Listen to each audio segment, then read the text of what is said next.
여러분 한번 따라할까요? 하나님 나를 사랑하십니다. 하나님 나와 함께 하십니다.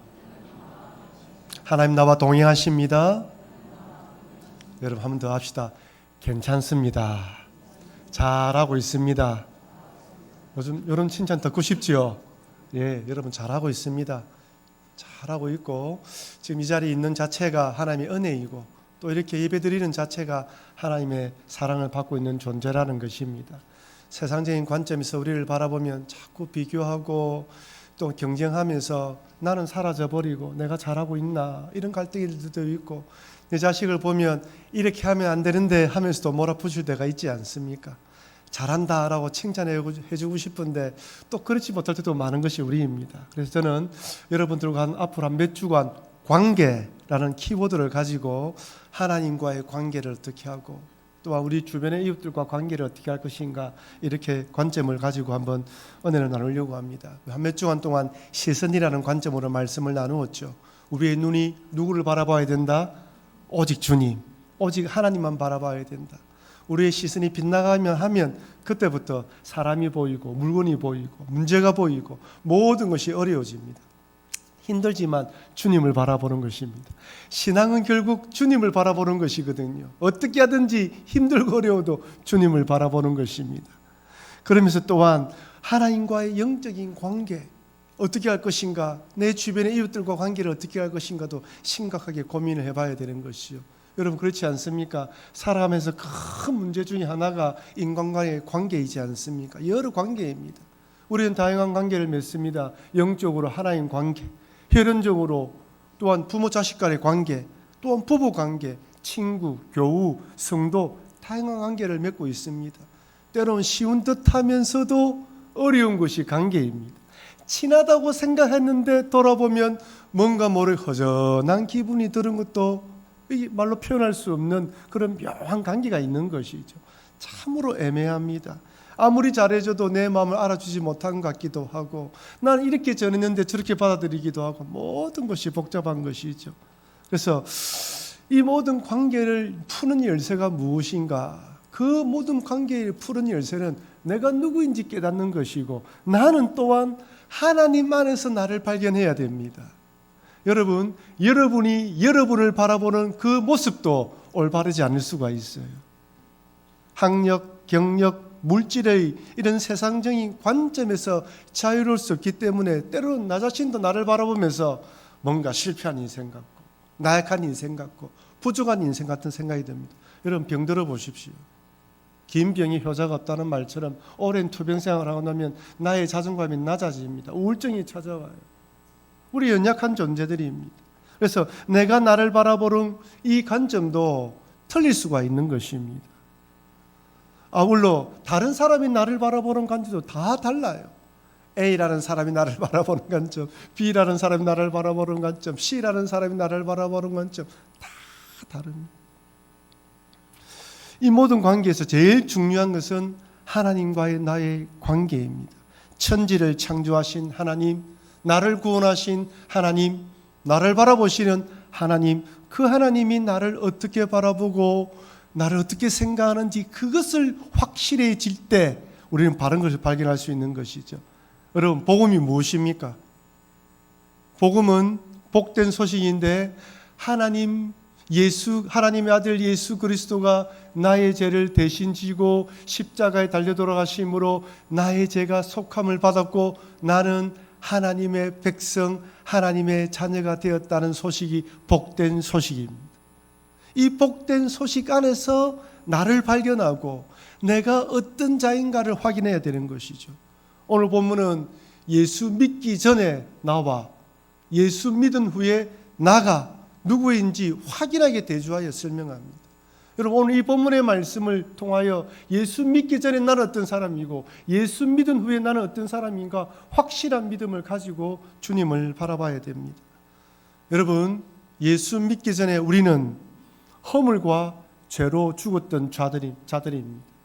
어떻게 이야기한다 하더라도 주님 보시기에 하나님 보시기에 우리는 죄인들입니다. 그래서 에베소서 2장 1절에서 이렇게 말합니다. 그는 허물과 죄로 죽었던 너희를 살리셨도다. 우리 같이 한번 읽어볼까요? 그는 허물과 죄로 죽였던 저희를 살리셨도다. 갑자기 2장 1절에 허물과 죄라는 단어가 나오니까 당황스럽습니다. 여러분 죄송하지만 여러분이 아무리 똑똑하고 부자이고 성공하고 알아주는 사람이라도 우리는 하나님 앞에 허물과 죄로 죽었던 자들입니다. 여러분 이 허물이 무슨 말입니까? 제가 이 허물을 헬라어 뜻을 살펴보니까요, 잘못된 발걸음으로 넘지 말아야 할 경계선을 넘는 것을 말합니다. 바른 길에서 이탈하는 것을 허물이라고 이야기를 합니다. 여러분 지금 우리는 북한과 대치 중입니다. 종전이 아니라 휴전 중입니다. 언제 다시 전쟁이 난지 몰라요. 그래서 휴전선 주변에는 수많은 지뢰가 깔려 있습니다. 대전차 지뢰를 비롯하여 대인 지뢰, 그리고 아직도 수거되지 않는 수많은 폭발물이 남아 있습니다. 군인들은 정해진 길로만 다닙니다. 정해진 루트로만 순찰을 하지 그 경계선을 넘어가지 않습니다. 특별히 덴저, 위험이라고 표시되어 있는 표지판을 넘어가지 않습니다. 여러분 그 표지판을 넘어가는 순간 생명을 보장할 수 없습니다. 그러니 하나님이 허물로 죽었다 이 말은 이미 인간들이 하나님이 정해놓으신 경계선을 넘어갔다는 걸 말하는 거예요. 언제든지 폭탄이 터져 죽는 것입니다. 여러분 죄는 또 무엇입니까? 죄라는 말은 표적을 빗나가거나 못 미치는 걸 말하는 거예요. 하나님이 정해주신 목표에 도달하지 못하는 것이 죄입니다. 여러분 제가 계속 강조하는 게 무엇입니까? 하나님이에요. 이 땅에 살아가는 사람들은 아무리 부자이고 똑똑하고 성공했다 할지라도 하나님이 정하신 믿음의 길, 신앙의 길, 하나님 말씀에 벗어났기에 허물과 죄로 죽었다는 것입니다. 제가 이렇게 말씀드리면 어떤 사람은 목사님 너무 일방적입니다. 하나님이 일방적이지 않습니까? 나는 그것을 받아들이지 못하겠습니다. 그렇게 말해도 허물과 죄로 죽은 사람입니다. 왜 그렇습니까? 우리는 하나님이 창조하신 이 세상에 살아갑니다. 모든 만물을 하나님 창조하셨습니다. 모든 만물을 창조하신 하나님의 질서 안에서 살아가는 인간들이 하나님 없다, 하나님 벗어나겠다 한다 하더라도 그것이 말이 성립됩니까? 대한민국에 사는 사람들은 대한민국의 헌법과 질서를 따라야 됩니다. 만약에 이 대한민국에 살면서 공산주의를 찬양한다면 북한으로 가든지 공산주의자 되면 돼요. 이 나라에 사는 한 우리나라의 법을 지켜야 됩니다. 하나님 만드신 세상에 사는 인생들은 하나님 법, 하나님의 뜻에 따라 살아가야 됩니다.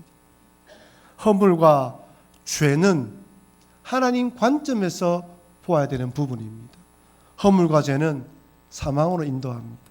하나님께 정하신 기준에 합격한 사람이라면 절대로 죽지 않습니다. 죽는다 하더라도 천국으로 인도합니다. 하지만 허물과 죄는 우리가 죄인임을 인정하고 그 대가가 죽음입니다. 그리고 죽음 위에는 심판이 있습니다. 히브리서 9장 27절 말씀을 우리 다 같이 한번 읽어보도록 하겠습니다. 한번 죽는 것은 사람에게 정해진 것이요 그 후에는 심판이 있으리라. 여러분 무슨 말입니다. 죽음 위에는 심판이 있습니다. 죽음은 끝이 아니에요. 죽으면 자연으로 돌아가는 것이 아닙니다. 죽음은 심판이 있습니다. 죽은 자들은 영을 가지고 현재 엄부와 낙원에, 예수 믿는 자들은 낙원에 있고 예수 믿지 않는 자는 엄부에 있습니다. 여러분 심판이 있다는 것은 우리를 두렵게 만듭니다. 하지만 분명히 성경은 또 이렇게 말씀하셔요. 요한계시록 20장 12절입니다. 같이 읽겠습니다. 또 내가 보니 죽은 자들이 큰 자나 작은 자나 그 보좌 앞에 서 있는데 책들이 펴 있고 또 다른 책이 펴졌으니 곧 생명책이라. 죽은 자들이 자기 행위를 따라 책들에 기록된 대로 심판을 받으니. 죽은 자들이 자기 행위를 따라 심판받는다. 여기 자기 행위는 그가 한 행위인데 어떤 기준요? 하나님이 한 기준입니다. 다 심판받는다는 거예요. 죽음이 끝이 아니에요. 큰 자나 작은 자나 모든 자들이 심판을 받습니다. 그렇다면 오늘 본문은 왜 인간들이 허물과 죄로 죽을 수밖에 없는지 두 가지로 설명하고 있어요. 첫째는 세상 풍조를 따르기 때문이라고 이야기를 합니다. 에베소서 2장 2절 그때에 너희는 그 가운데서 행하여 이 세상 풍조를 따르고 공중의 근세 잡은 자를 따랐으니 곧 지금 불순종의 아들들 가운데 역사하는 영이라. 여러분, 이 세상 풍조, 여러분 이 세상 풍조는 뭘 말할까요? 하나님 없이 살아가는 풍조, 하나님 배제하고 하나님 제외하고 하나님을 없이 하면서 살아가는 모든 세상 유행을 말합니다. 여러분, 우리는 하나님 믿기 전에는 세상 유행에 따라 살았습니다. 이렇게 사는 것이 잘 사는 것이라 생각하고 여기에 따라 살았고 저기 따라 살았고 이것 기웃 저기 기웃하며 살았습니다. 여러분, 세상 유행은 철저히 하나님을 배격합니다. 네가 주인 되어 네 하고 싶은 대로 네 원하는 대로 살아가라고 이야기하는 세상입니다. 아무리 도덕적인 윤리와 좋은 전통이라 할지라도 내 자신을 구속한다면 벗어 던지라고 주장합니다. 세상 풍조의 중심은 하나님 없이 내가 주인으로 사는 세상입니다. 여러분, 미국은 차별금지법이 통과되었습니다.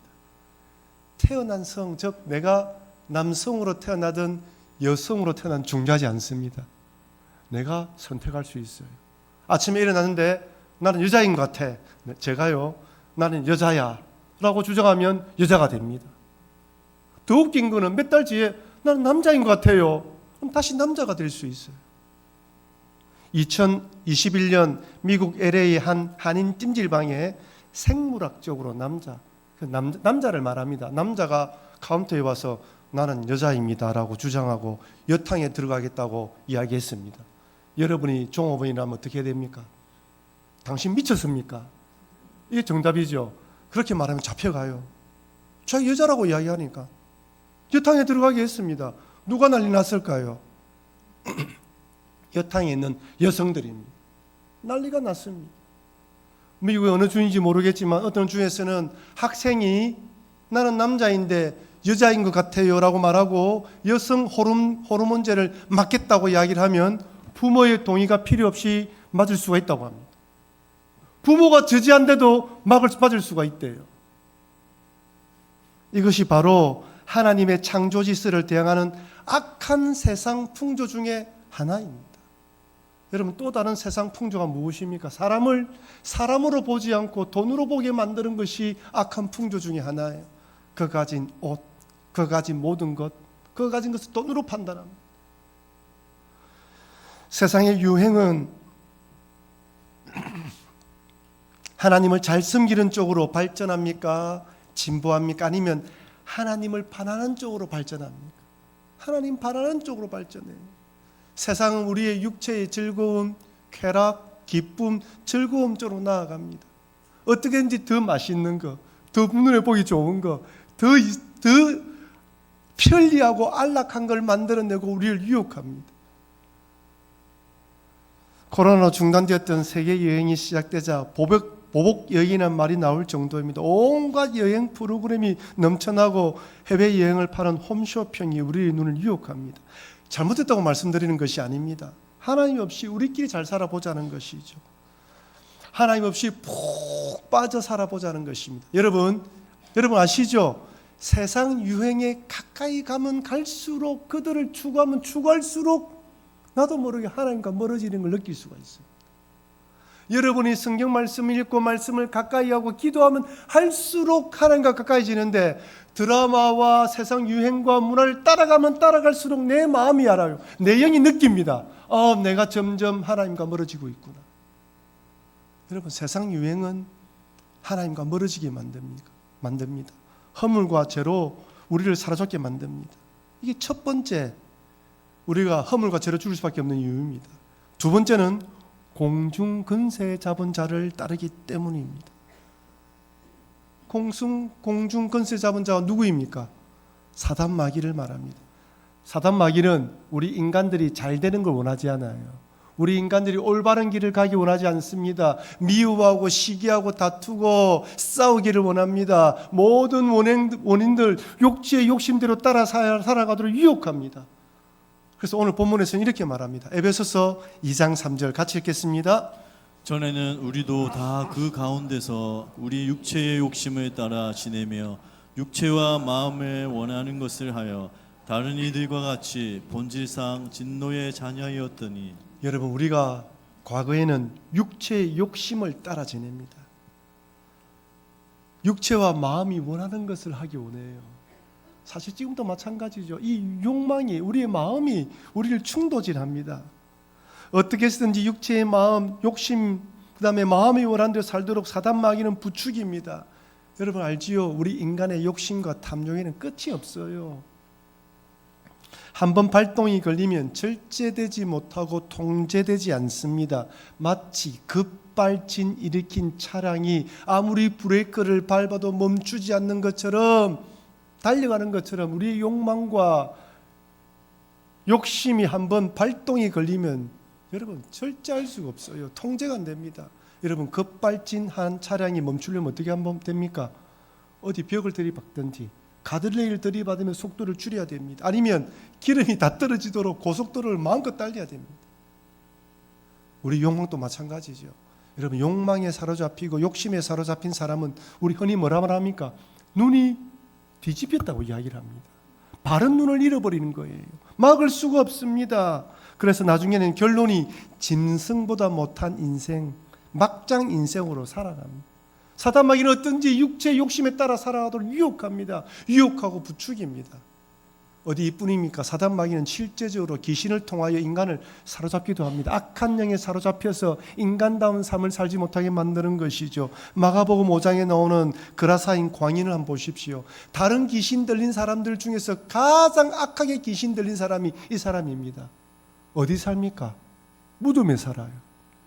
얼마나 힘이 센지 통제하고 절제되지 않으니까 사람들이 쇠사슬에 묶어놓으니까 끊어버립니다. 인간다운 삶이 아니었습니다. 비참한 삶을 살았던 것이죠. 군대 귀신이라는 것은 여러 군대 귀신의 무리에 사로잡힌 걸 말합니다. 특이한 것이 무엇입니까? 예수님이 쫓아내려고 하니까 그 귀신들이 돼지떼에 들어가게 해달라고 허락 요청합니다. 제 생각은 예수님이 야단을 딱 치면서 나가 이래야 되는데 허락을 해요. 저는 그 부분이 이해가 되지 않았습니다. 그리고 그 돼지들이 어디로 달려갑니까? 비탈로 내려가서 다 몰살당해요. 여러분 뭘 보여주는 거예요? 그 한 인생이 그 군대 귀신이 들려서 얼마나 괴롭고 힘든 인생을 살았는지 돼지떼들이 죽는 모습을 통하여 보여주는 것입니다. 이처럼 사단 마귀는 우리 인간들을 욕심과 정욕으로 귀신들로 사로잡혀서 우리를 괴롭히면서 허물과 죄로 죽게 만듭니다. 이 땅에 사는 모든 인생들은 세상 풍족에 따라 삽니다. 공중 근세 잡은 자 사단 마귀의 유혹에 넘어갑니다. 귀신 들려 살아갈 때도 있습니다. 그래서 본질상 진노의 자녀들입니다. 이것이 바로 예수 믿기 전에 우리의 모습이며 이 땅에 살아가는 모든 인생들의 실체입니다. 여러분 간혹 우리가 이 시선으로 세상 사람들을 바라보지 않으면요, 우리가 실수할 때가 많아요. 우리보다 더 좋은 것, 더 많이 가진 것, 명품과 좋은 것을 입은 사람을 바라보면 부러워할 때도 있습니다. 그런데 여러분 영적 시선으로 바라보십시오. 그들은 죽어서 심판받아야 됩니다. 그래서 우리의 시선을 바꿔서 부러워하는 시선이 아니라 불쌍히 여기고 긍휼히 여긴 시선으로 주여 저들이 예수 믿어서 구원받는 하나님 백성이 되게 하여 주시옵소서. 그런 시선으로 바라보고 기도해야 되는 것입니다. 그렇다면 예수님 믿는 우리들은 어떤 사람이 되었습니까? 하나님께서 어떻게 우리를 생각하실까요?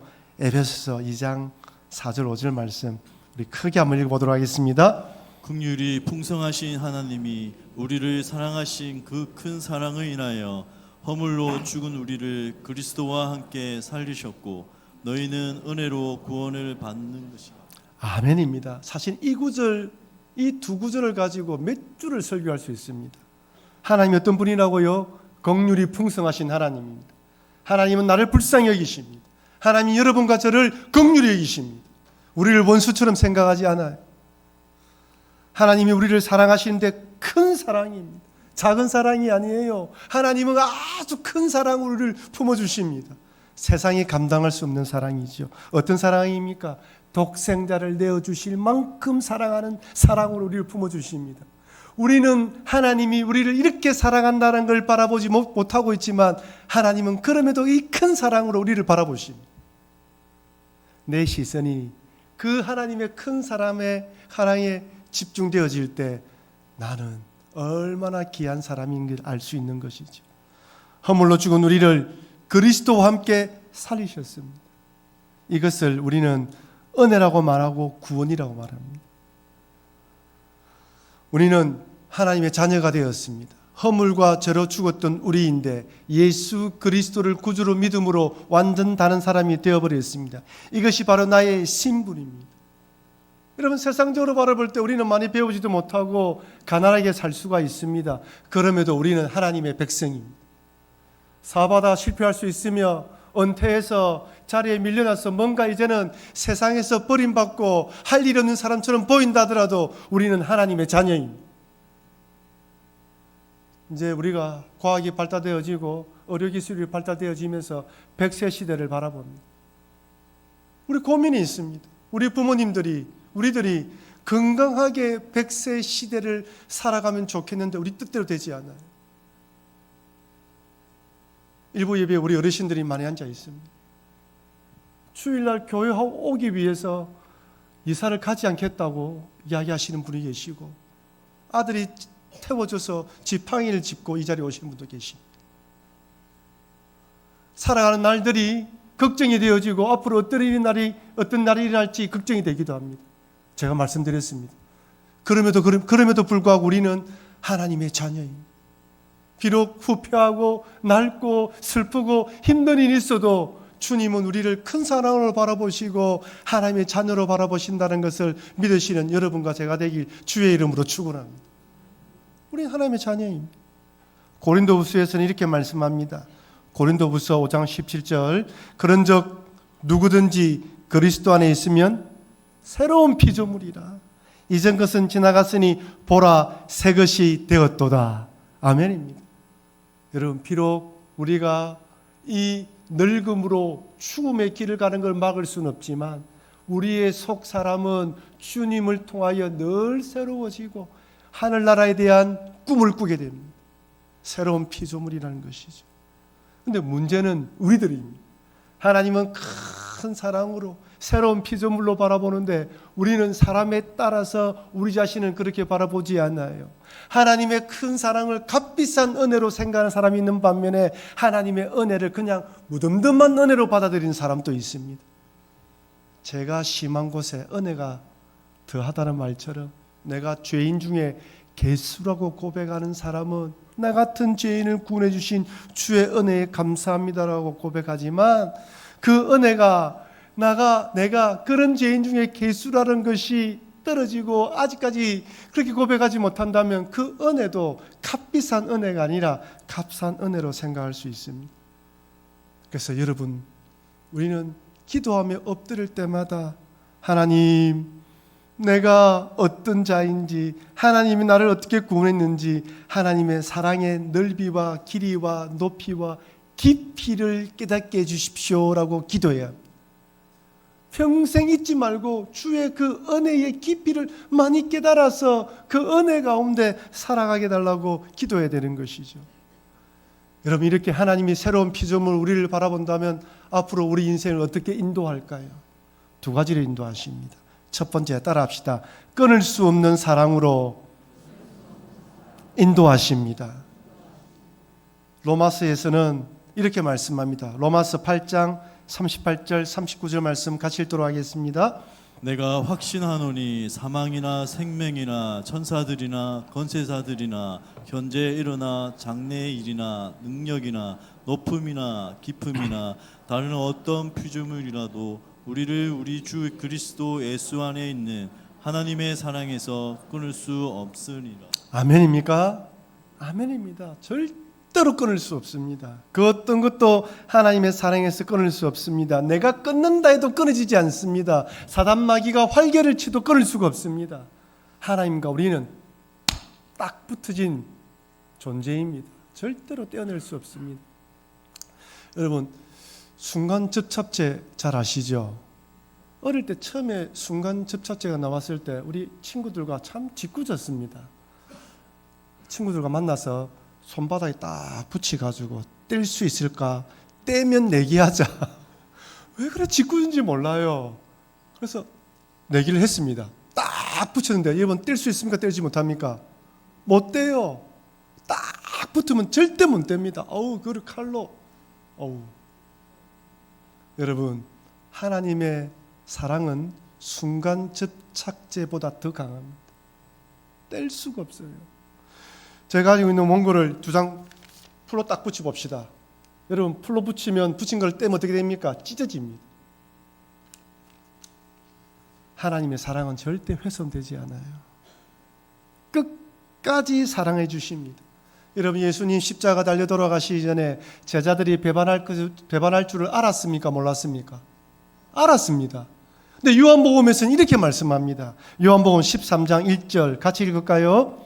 유월절 전에 예수께서 자기가 세상을 떠나 아버지께로 돌아가실 때가 이른 줄 아시고 세상에 있는 자기 사람들을 사랑하시되 끝까지 사랑하시리라. 한번 따라할까요? 하나님은, 예수님은 끝까지 나를 사랑하십니다. 그 시각으로 나를 바라봐야 돼요. 실패하고 낙망하고 힘들어도 주님은 나를 사랑하신다. 주님은 나를 귀하게 생각하신다. 그 시각으로 바라볼 때 격려가 되어지는 거예요. 힘이 나는 것입니다. 비록 베드로가 예수님을 3번씩이나 모른다고 부인했지만 예수님은 다시 찾아가셔서 네가 나를 사랑하느냐 물었어요. 여러분, 가룟 유다가 살아있었다면, 자살하지 않았다면 예수님이 찾아갔을까요? 찾아가지 않았을까요? 찾아갔을 것입니다. 우리에 대한 하나님의 사랑은 결코 변하지 않고 멈추지 않으며 끊을 수 없습니다. 우리가 때론 제 구덩이에 몸을 던진다 하더라도 주님은 사랑으로 찾아오십니다. 주님의 사랑을 끊을 수 없는 사랑을 인도하십니다. 두 번째, 고아처럼 내버려 두지 않습니다. 주님은 고아처럼 내버려 두지 않아요. 요한복음 14장 18절 같이 읽겠습니다.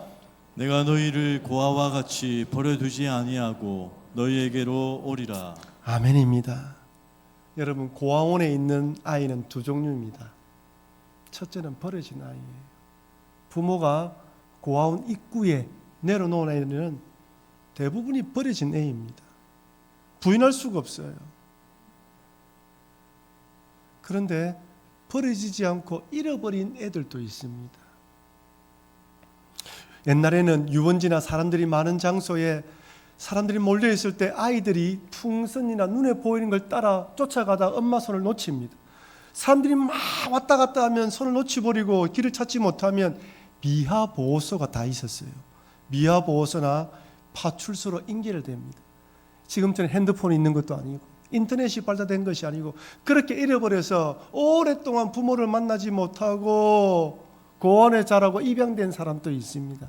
그러면 경찰서에서 이 아이들을 적을 때 버렸다고 기록할까요? 발견되었다라고 기록합니다.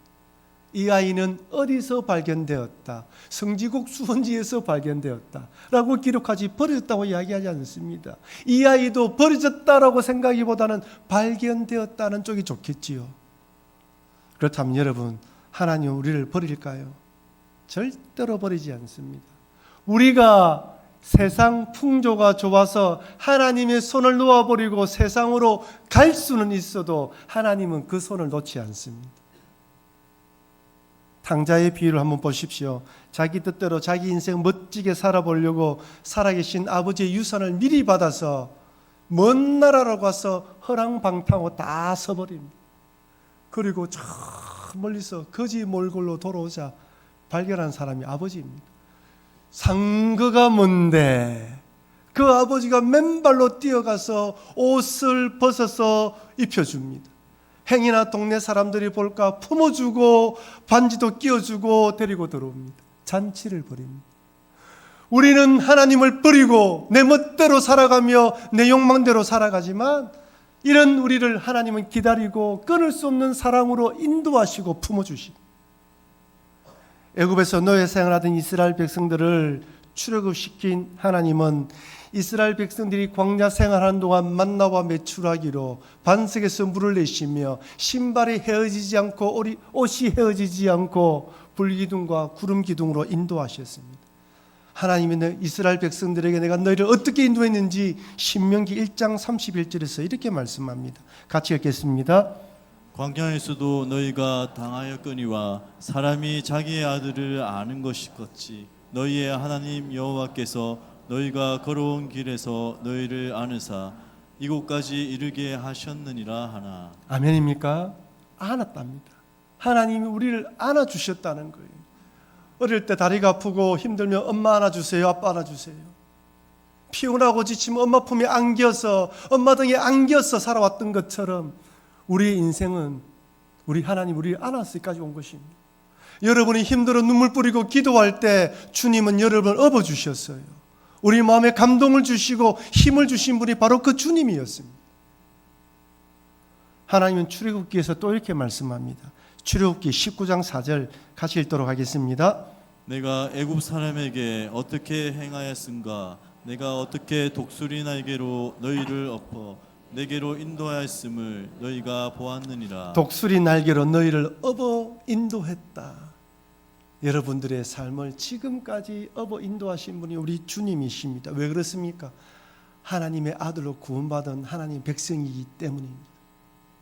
지금 또 여전히 변함없이 하나님은 그렇게 우리를 보고 있다는 것입니다. 사랑하는 성도 여러분, 우리는 허물과 죄로 죽었던 본질상 진노의 자녀였습니다. 사망의 형벌을 받고 영원한 지옥불에 던져질 운명이었습니다. 그런데 예수 그리스도 십자가 보혈로 구원해 주시고 하나님의 끊을 수 없는 사랑으로 인도하시고 품으시고 안으셔서 인도하십니다. 과거에도 그랬고 앞으로도 이 땅을 떠날 때까지 우리 하나님은 우리를 안아주시고 업어주셔서 인도하실 것입니다. 그러나 여러분, 우리 삶에 어떤 일이 찾아오고 어떤 형편에 놓인다 하더라도 하나님이 이런 관점으로 나를 바라보시고 안아주시고 품어주시고 업으셔서 인도하신다는 것을 믿으시고 그 주님과의 그 관계를 돈독히 하셔서 그 관계 속에서 나를 발견하고 믿음으로 살아가시는 여러분과 제가 되길 주의 이름으로 축원합니다.